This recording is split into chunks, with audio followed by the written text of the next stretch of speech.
Olá, muito bom dia para você que está ligado aqui na Band TV. No ar mais um Boca no Trombone. Aqui você encontra todos os domingos esclarecimentos sobre aposentadoria, INSS, os direitos trabalhistas. E aí você tem a relação de emprego, FGTS, tudo que se refere ao direito trabalhista. Para participar é só você enviar as perguntas para os contatos que vem passando aqui na tela.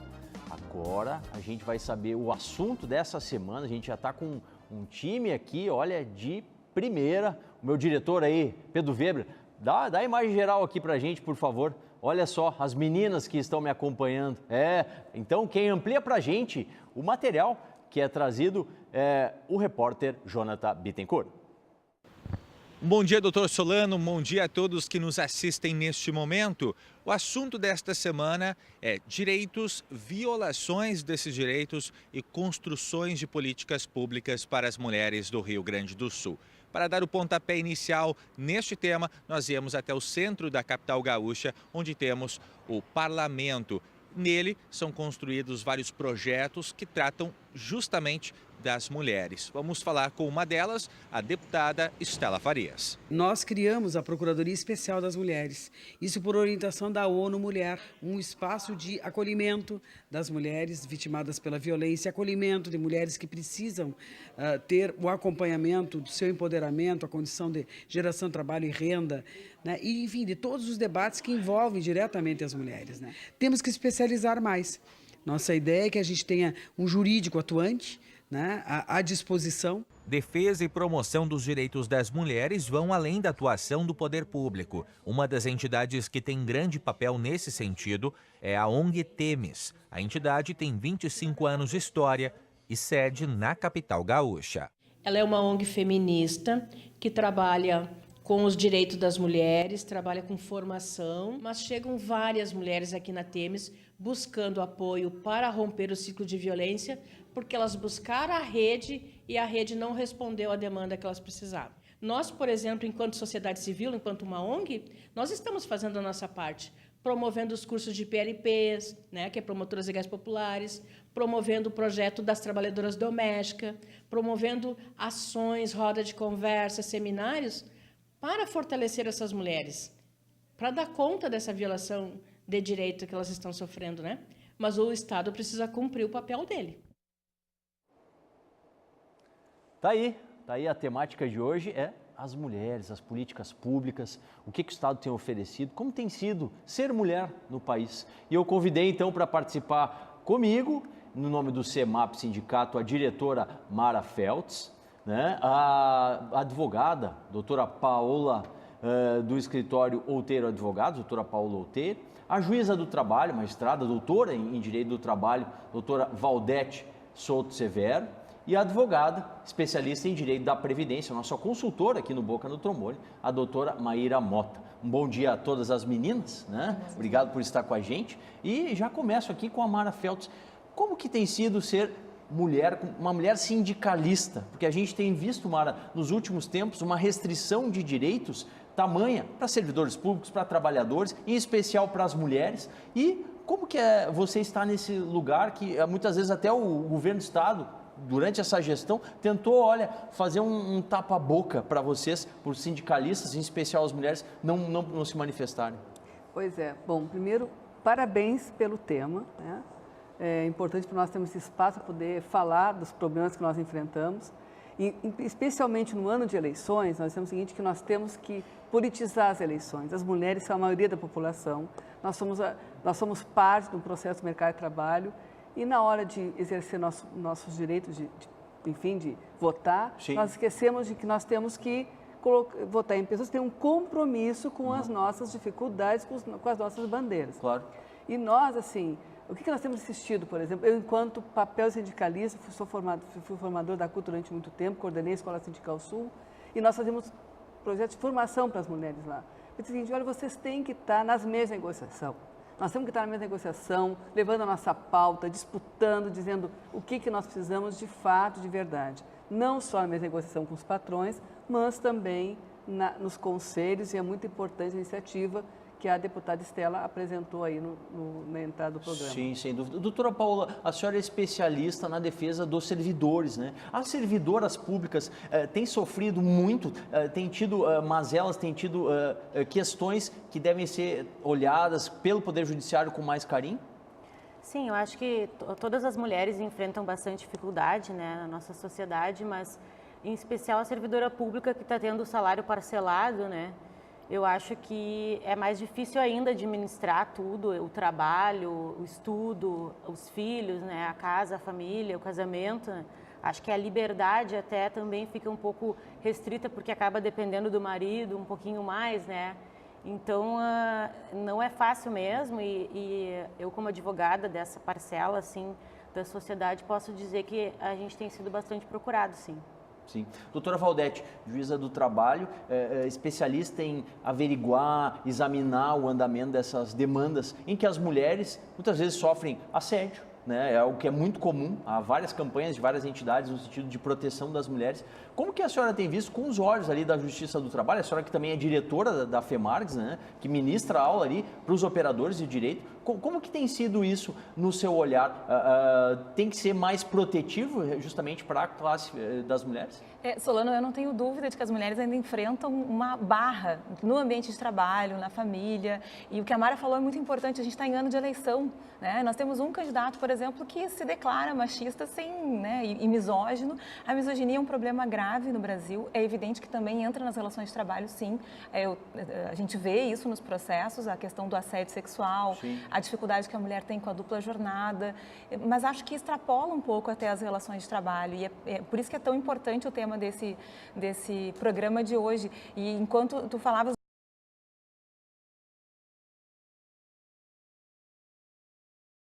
né?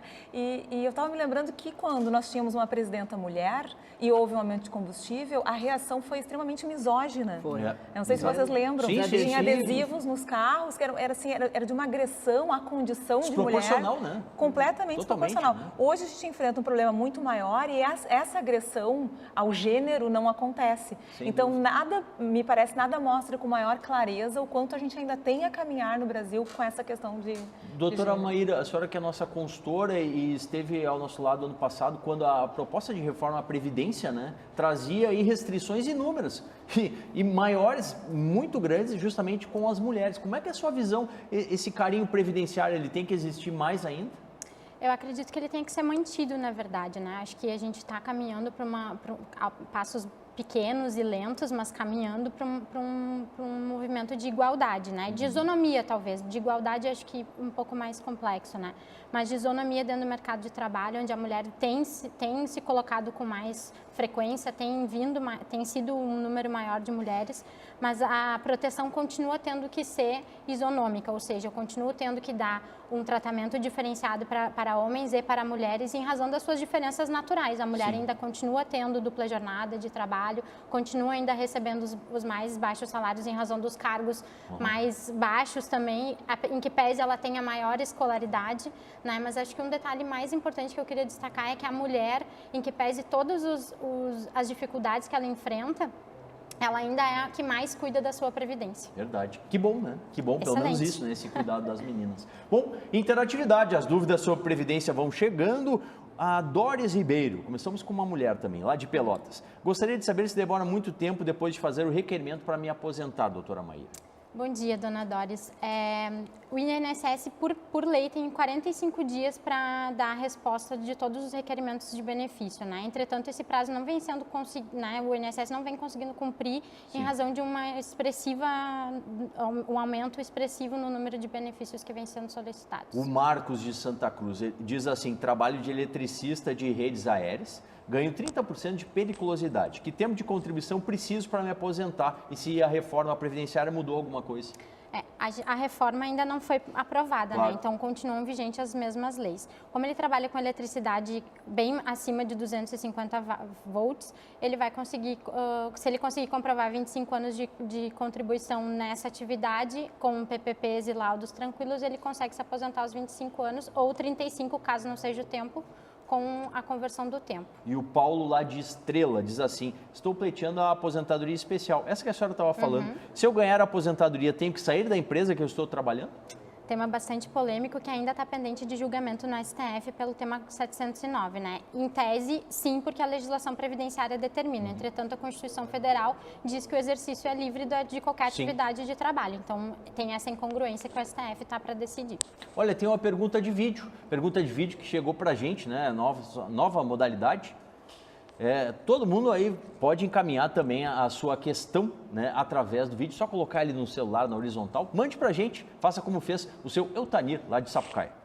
Bom dia, Dr. Solano. Meu nome é Eutanir Peceto, de Sapucaia do Sul. Assisto todos os seus programas, aliás, muito bom, tirando tantas dúvidas dos ouvintes. A minha dúvida é: trabalhei até aos 21 anos na agricultura. Gostaria de saber se este tempo pode ser transformado para tempo especial. Obrigado. Certo, quem responde pra gente, nossa especialista, doutora Maíra Mota. Bom dia, seu Eutanir. Deveria, né, o tempo de agricultura contar como tempo especial, mas infelizmente não é o caso. O senhor vai poder utilizar esse tempo para uma aposentadoria por tempo de contribuição normalmente, mas ele não vai ter o acréscimo, porque esse acréscimo é em razão normalmente de atividades que têm agentes nocivos urbanos, né? Perfeito. O pessoal segue mandando a dúvida aqui sobre direito trabalhista e direito previdenciário na nossa consultoria. Voltando ao tema, as mulheres, o mercado de trabalho, as políticas públicas. Doutora Valdete, a gente viu no nosso material de abertura, temos ali uma ONG, né, que faz um trabalho de excelência, inclusive com um aplicativo que oferta serviço aí para quem é empregada doméstica e outras funcionalidades que ele tem. Isso ainda falta? Devemos fomentar mais isso no país? Sem dúvida nenhuma. E o trabalho da Temis é um trabalho super importante.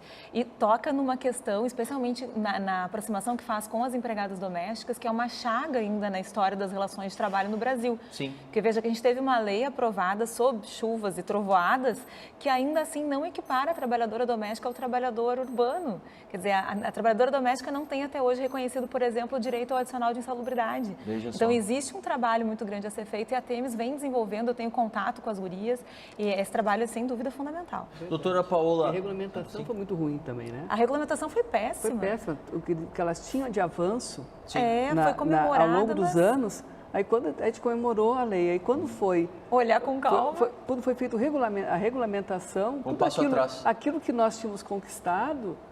Sim. A gente perdeu muita coisa. Então, jornada de 12 horas, para ter uma ideia, Solano. Férias proporcionais ao tempo de trabalho. E se a trabalhadora, em âmbito doméstico, estiver acompanhando a família numa viagem, ela não é considerado que ela está trabalhando. Ela só vai receber pelas horas comprovadamente trabalhadas. Olha, veja só. É um escândalo a regulamentação que foi feita pelo Romero Jucá. Isso é inesquecível. Doutora Paola, essas restrições a gente encontra também no serviço público? Tu quer dizer assim, Solano... Sobre as condições de trabalho, né? As mulheres deveriam ter melhores condições de trabalho também no serviço público. O que a gente está debatendo aqui na iniciativa privada, né? Também tem reflexo lá no serviço público? Sim, também. Mas eu acho que, assim, diante de tudo isso, seria interessante falar aqui para o telespectador a respeito de uma lei que o governo do estado agora publicou de 27 de abril desse ano, que iguala a mulher que adota uma criança a mulher que tem o filho, né? E outra coisa interessante... Isso é um avanço. É um avanço, exatamente. E eu acho interessante falar, já que esse é o mês das mães, né? Claro. Até para que todo mundo fique sabendo. E outra questão a respeito disso é que agora, se o bebê nasce prematuro, a contagem da licença começa a partir da alta da UTI. Então, pontos positivos. Um ponto positivo diante de tantas coisas ruins. Não tem só coisa ruim. Um ponto foi positivo. Uma luta. E modesto, diga-se de passagem, sim, porque a CLT já tinha sido alterada e o entendimento na jurisprudência já é esse. Exatamente. Então, assim, quando avança tarde, digamos assim. É verdade. E o governo, assim, não tinha muito o que fazer, entendeu? Sim. Foi uma luta bastante... É que o governo do estado, ele tem sido bem carrasco com o servidor público do executivo.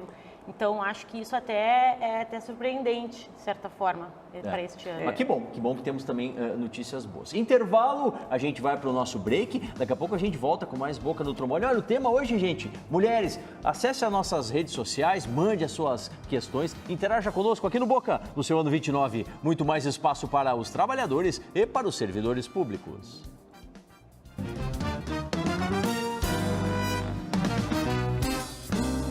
todos os sábados na Rádio Bandeirantes você tem o espaço dos aposentados, dos pensionistas, dos trabalhadores e dos servidores públicos, com muita consultoria e a participação das entidades que representam as categorias. Boca no Trombone, ano 29. Muito mais espaço para os trabalhadores e servidores públicos.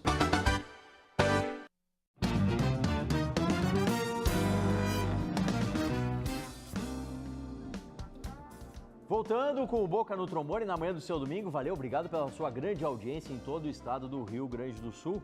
Olha, antes da gente dar sequência no nosso bate-papo, vamos tirar as dúvidas aqui na nossa consultoria previdenciária. A Rosane, lá de Bagé, tem 63 anos de idade, trabalhou como empregada doméstica durante 21 anos, mas nunca pagou o INSS, né? Ela tem direito à aposentadoria por idade? Doutora Maíra Mota, nossa consultora. Boa tarde, dona Rosane. Sim, vai ter direito à aposentadoria, entretanto, ela vai ter que fazer prova de que ela efetivamente exerceu atividade doméstica, né? Isso porque, em que pese o INSS não venha reconhecendo administrativamente esse tempo trabalhado, a Justiça, o Judiciário já tem um entendimento pacífico em relação ao reconhecimento desse tempo como tempo de contribuição, uma vez que a obrigação sempre foi do empregador de fazer o recolhimento. O João, ele é lá de Camaquã, 53 de idade, 15 anos de contribuição rural e mais 15 em carteira, trabalhando como frentista no posto de combustível. Ele consegue os 35 com a periculosidade como frentista? Consegue, desde que ele tenha elementos para fazer a comprovação dos agentes nocivos em que existem na atividade de frentista, né? Quais são o PPP e o laudo técnico, se conseguir, né? Comprovando que ali na atividade ele está exposto a hidrocarbonetos, óleo, graxa, combustível, uma série de outros elementos agressivos da sua atividade. Tá certo. Bom, vamos trocar chave. Vamos agora falar sobre direito do trabalho. Tá chegando aí o quadro Dica Trabalhista.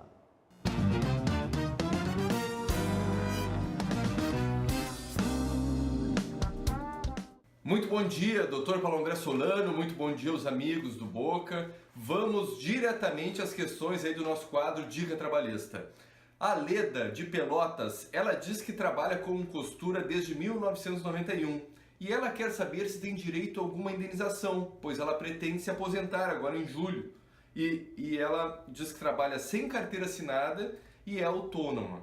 Bom, Leda, se você realmente trabalha como autônoma, você tem autonomia, você tem liberdade para trabalhar, nesse caso você não tem direito a indenização nenhuma.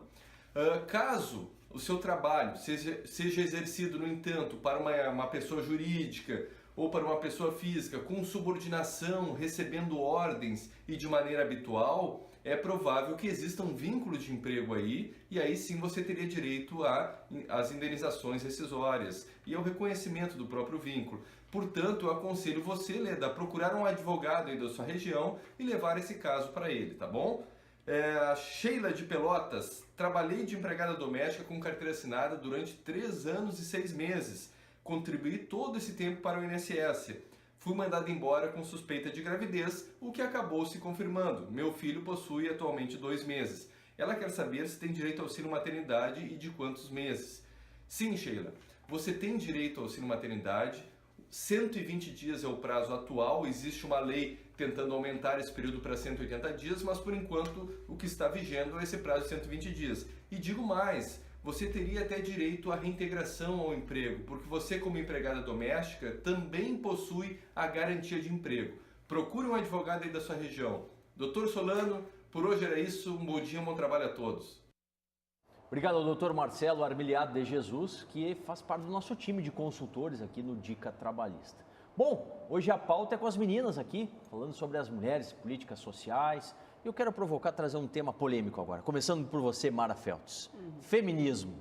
Sim. Feminismo, o que deve prevalecer? Realmente é uma questão de isonomia ou aquele posicionamento mais radical de que, na verdade, a gente tem que virar 180 graus e ao invés da sociedade patriarcal, a gente tem que ter a mulher no comando? Eu acho muito oportuna essa pergunta porque há uma confusão estabelecida na sociedade. Eu, como formadora na área de gênero, eu pergunto sempre no grupo, como é que você quem é feminista? Quem é que se diz feminina, né? Porque tem essas questões. Sim. É muito simples. O feminismo homens e mulheres podem ser feministas, porque o conceito de feminismo significa que nós queremos uma sociedade onde homens e mulheres tenham as mesmas oportunidades. Não tem nada de complexo nisso. A nossa luta é que nós tenhamos as mesmas oportunidades. É evidente que nós somos um homem e uma mulher, temos diferenças biológicas. Agora, isso não pode ser o gênero não pode ser impeditivo das minhas oportunidades, de eu ter um salário igual a um colega de trabalho, que eu tenha ascensão na carreira, que eu possa, enfim, que o meu filho não é filho da mulher, é do homem e da mulher. Né? Quer dizer, essa a nossa luta. Ser feminista, eu me apresento assim. Ser feminista, isso é a minha luta. Homens e mulheres têm as mesmas oportunidades numa sociedade. Doutora Paola, a gente tem uma métrica aí que ela não é um reflexo só brasileira, no mundo todo, né? Sobre a questão do estupro. Né? A gente tem aí, a cada 11 minutos, uma mulher é estuprada no mundo, no Brasil. Né? E muitas vezes a justificativa é porque a mulher fez por merecer. Veja só, 2018, gente, a gente tem esse pensamento ainda. Como mudar isso? É um pouco complicado, né? Porque eu acho que a nossa sociedade é muito machista, né? E há um desrespeito, acho, inclusive desde a infância, o que a gente tem ensinado para as nossas crianças e tudo mais. Então, é difícil a gente fazer alguma coisa para mudar que não seja além da educação.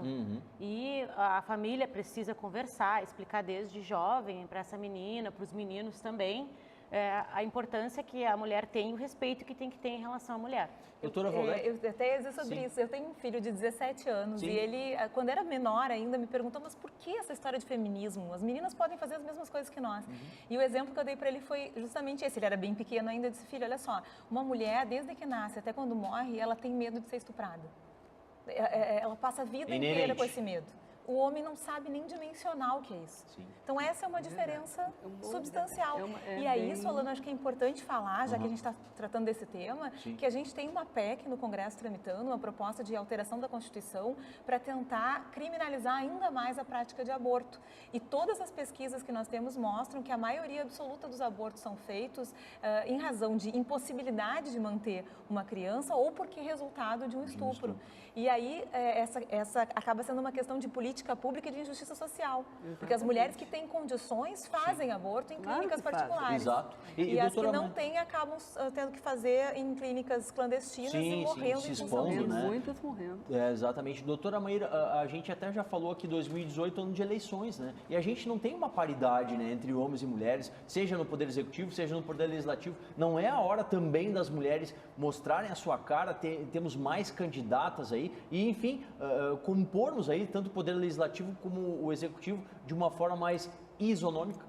Com certeza, com certeza. Eu acho que está na hora da mulher começar a se interessar pela política também, porque eu acho que a gente acaba, falando até pessoalmente, acho que a gente acaba se ocupando de tantas outras coisas que a política, de uma certa forma, fica de lado. Mas, bem como a Mara falou, ano de eleição é hora da gente parar, pensar, refletir e votar naquela pessoa que vai representar efetivamente. Votar no sentido de dar um voto de confiança, porque a gente não vai conseguir ter certeza de que aquela pessoa que a gente colocou lá vai fazer exatamente aquilo que prometeu, né? Mas no ano de eleição, com a política do jeito que está, com crise que a gente está, acho que efetivamente é o momento da gente começar, de repente, votar em mais mulheres e pedir a representatividade através dessa questão do gênero. Tem uma questão interessante, uma pesquisa que foi feita, se eu não me engano, pelo CNJ, que mostra que os cargos eletivos no Poder Judiciário são absolutamente, majoritariamente formados por homens. E o que a senhora acredita nisso? A magistratura é formada por uma maioria feminina. Mas os cargos eletivos são de homens. Mas eu insisto por... É uma cultura. Nós temos uma cultura misógina, nós temos uma cultura que... E são, assim, séculos dessa cultura machista e misógina que precisam ser reconstruídos. E já foi dito aqui, precisa ser reconstruído com educação, é difícil, né? E todo mundo, me parece, tem que assumir essa responsabilidade. Inclusive as mulheres que criam meninos. E as educadoras, né, em sua maioria, são mulheres. Exato. Né? É verdade. São mulheres. Eu volto na questão do ano eleitoral, né? Sim. Por que nós temos tantos projetos lá de retrocesso? A gente luta tanto para avançar em alguma coisinha e tem PECs que estão justamente cortando os poucos avanços que nós conquistamos. Então, portanto, isso tem a ver com o fato de não termos mulheres, porque tem que ter mulheres que defendam as nossas bandeiras, que também não adianta. não basta ser mulher. Nós temos exemplos aqui do Rio Grande do Sul, nós temos 3 Exatamente. senadores e a senadora mulher que nos representa, pelo menos a minha, ela não representa. Sim. Então não adianta só ser mulher Porque também. não se identifica com as políticas Exato, em favor porque da defendeu mulher, reforma né? trabalhista, porque enfim, porque desconhece a importância dos direitos sociais. Então eu acho que precisa ter uma representatividade maior feminina, mas a gente precisa também saber, e aí entra o que a Maíra falou, nós precisamos falar de política, estudar política, se envolver em política para poder ter essa qualificação e de participar dessa seara da vida pública com qualidade, trazendo pautas femininas para dentro da discussão. E um assunto do momento, essa semana a gente passou isso, essa paralisação, né? A questão dos caminhoneiros e um reflexo em toda a sociedade. Vocês acreditam que se tivéssemos mulheres no comando, né? Como já tivemos, tanto aqui no estado como no país, o tratamento para essa questão seria mais cuidadoso, seria mais carinhoso, doutora Paula? Eu acredito que sim, com certeza. Meu pai sempre ele dizia assim, que a mulher ela não basta ser mulher, ela tem que ter útero. E eu acho que essa é a diferença, né? Mesmo que a mulher não tenha filhos, ela tem sempre aquele instinto maternal, né? E eu acho que está faltando um pouco disso também, um pouco de delicadeza, né? Um pouco de olhar o próximo, ter empatia. Porque, infelizmente, né, doutora Valdete, o presidente Temer chegou no momento que para ele esgotou a negociação com os caminhoneiros e disse, Forças Armadas na rua. É a solução? Não, mas na realidade não foi isso, né? Ele não participou, inclusive, da reunião que teve ontem com uma parte da mobilização, não toda, e uma parte, digamos, mais identificada com setores bem específicos dessa paralisação, e lá foi feito um acordo. Então, na realidade, o governo na última quinta-feira, né? Ontem Na fez última acordo. E aí... na última quinta-feira. Na última quinta-feira fez o acordo e, mesmo assim, está anunciando que vai colocar tropas do Exército, vai solicitar. Eu espero, sinceramente, que o Exército não se preste para isso. Porque se há uma reivindicação que segue, é porque nós temos vários aumentos de gasolina nos últimos tempos, a Petrobras deixando de produzir o que ela poderia produzir e de refinar o que ela poderia refinar, com interesses que a gente sabe que são, né, de capital estrangeiro, de privatização de refinarias. Então, agradar os acionistas. Vários interesses aí, né? Exatamente. Bom, mais consultoria antes da gente finalizar. O Josela de Canoas tem 29 anos de contribuição como motorista carreteiro. Tem direito ao benefício, doutora Maíra? Bastante pertinente, né? A participação do seu José. Sim, tem. Até 95, a categoria de motorista recebe o tratamento como tempo de contribuição especial por mero enquadramento. Então, basta comprovar com elementos de carteira de trabalho, enfim, que foi motorista, consegue o reconhecimento desse período. Após 95, ele vai precisar de um laudo técnico de condições de trabalho ou um PPP comprovando que ele está exposto a um ruído, a um agente nocivo de vibração ou eventualmente até mesmo a questão das cargas que os motoristas fazem para ter esse período de reconhecimento. E rapidinho, o Cláudio Gravataí, aposentado por invalidez desde 2003, 54 de idade, chamaram para a perícia. Ele quer saber se corre o risco de perder o benefício. O risco existe, né? Agora, uma chance grande de minimizar esse risco é ter a documentação médica toda em dia, com os prontuários médicos atestados, comprovando a questão da sua incapacidade. Uma palavrinha para cada uma de vocês. Uma palavra só, gente. Como é ser mulher hoje, doutora Paula? Desafio, eu acho. Doutora Valdete. Ela roubou a minha palavra. Doutora Maíra. Eu me sinto feliz em ser mulher. Feliz. Mara Feltz. É desafiador. Desafiador. Tá certo. Meninas, muito obrigado. Acabou o tempo. Tava bom o bate-papo, né? Vamos marcar aqui no Boca um novo encontro. Domingo que vem, a partir das 8h30 da manhã, com muitas dúvidas sobre aposentadoria, direitos trabalhistas, sempre respondido, é claro, e debatendo um tema importante do momento. Olha, semana que vem tem um tema, olha, daqui também você não perca. No Boca, no seu ano 29, muito mais espaço para os trabalhadores e para os servidores públicos.